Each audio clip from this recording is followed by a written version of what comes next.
এই জেনজিদের যুগে ভালোবাসার কতই না নাম, তাই না?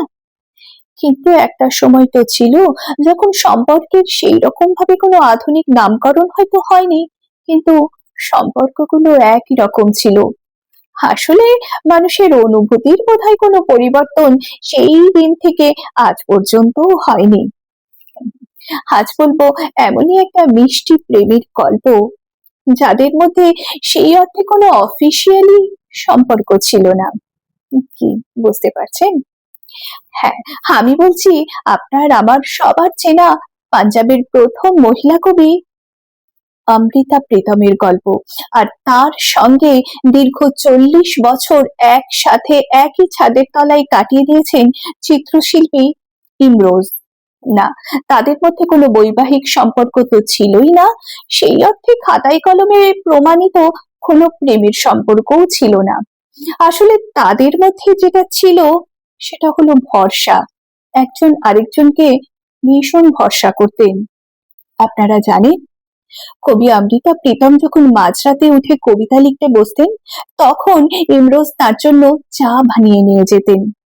আর ইমরোজের অধিকাংশ ছবিতেই আমরা পাই অমৃতা প্রীতমের কবিতার প্রতিচ্ছবি।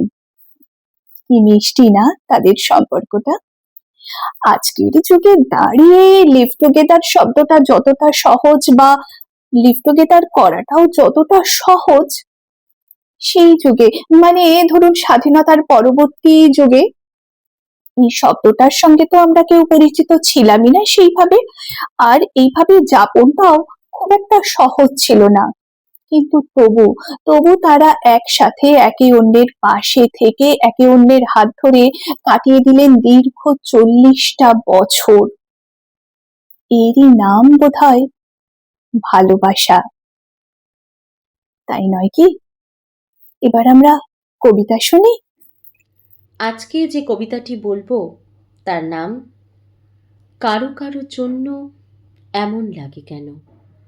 লিখেছেন কবি তসলিমা নাসরিন। জানি না কেন, হঠাৎ কোনো কারণ নেই, কিছু নেই, কারো কারো জন্য খুব অন্যরকম লাগে, অন্যরকম লাগে। কোনো কারণ নেই, তারপরেও বুকের মধ্যে চিনচিনে কষ্ট হতে থাকে।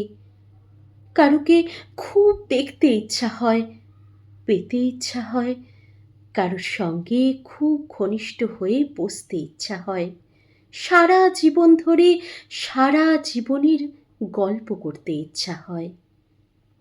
ইচ্ছে হওয়ার কোনো কারণ নেই, তারপরেও ইচ্ছা হয়। ইচ্ছের কোনো লাগাম থাকে না, ইচ্ছেগুলো এক সকাল থেকে আর এক সকাল পর্যন্ত জ্বালাতে থাকে প্রতিদিন। ইচ্ছেগুলো পূরণ হয় না, তারপরেও ইচ্ছেগুলো বেশরমের মতো পড়ে থাকে, আশায় আশায় থাকে। কষ্ট হতে থাকে, কষ্ট হওয়ার কোনো কারণ নেই, তারপরও হতে থাকে। সময়গুলো নষ্ট হতে থাকে। কারো কারো জন্য জানি না জীবনের শেষ বয়সে এসেও সেই কিশোরীর মতো কেন অনুভব করি। কিশোরী বয়সও যেমন লুকিয়ে রাখতে হতো ইচ্ছেগুলো, এখনো হয়। কি জানি, সে যার জন্য অন্য রকমটি লাগে যদি ইচ্ছেগুলো দেখে হাসে, সেই ভয়ে লুকিয়ে রাখি ইচ্ছে, সেই ভয়ে আড়াল করে রাখি কষ্ট। হেঁটে যাই যেন কিছুই হয়নি, যেন আর সবার মতো সুখী মানুষ আমিও। হেঁটে যাই, যাই, কত কোথাও যাই, কিন্তু তার কাছে কেবল যাই না যার জন্য লাগে। কারো কারো জন্য এমন অদ্ভুত অসময়ে বুক ছিঁড়ে যেতে থাকে কেন। জীবনের কত কাজ বাকি, কত তারা, তারপরেও সব কিছু সরিয়ে রেখে তাকে ভাবি। তাকে না পেয়ে কষ্ট আমাকে কেটে কেটে টুকরো করবে জেনেও তাকে ভাবি। তাকে ভেবে কোনো লাভ নেই, জেনেও ভাবি। তাকে কোনো দিন পাবো না জেনেও তাকে পেতে চাই। ধন্যবাদ।